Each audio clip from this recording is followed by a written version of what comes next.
Welcome to my channel. சுவைத்து பார்க்கலாம். இன்றைக்கி குடல் கறி தான் எப்படி செய்யலான்றதை பார்க்கலாம். 1.5 கிலோ குடல் எடுத்து கழுவி சுத்தம் செஞ்சு அதை ஒரு குக்கரில் சேர்த்து 2 ஸ்பூன் இஞ்சி பூண்டு விழுது, 1 ஸ்பூன் சீரகம், கொஞ்சம் உப்பு, 3 தக்காளி, கொஞ்சம் மஞ்சத்தூள் சேர்த்து 5 விசில் வச்சு வேக வச்சு எடுத்துக்கோங்க. குக்கரில் தண்ணி சேர்க்க வேணாம்.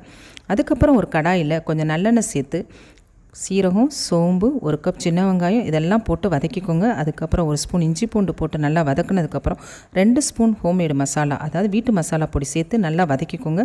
அதுக்கப்புறம் நம்ம வேக வச்ச குடலை எடுத்து அதோடு ஒன்றா சேர்த்துக்கலாம். குடல் நல்லா வெந்திருக்கும் 5 விசில் வச்சு வேக வச்சதுனால. இது கொதி வந்ததுக்கப்புறம் 1 கப் தேங்காய், 1 ஸ்பூன் சோம்பு, 1 ஸ்பூன் கசகசா இது எல்லாத்தையும் ஒன்றா சேர்த்து நல்லா மிக்சியில் அரைச்சி அதோடு ஒன்றா மிக்ஸ் பண்ணிக்கோங்க.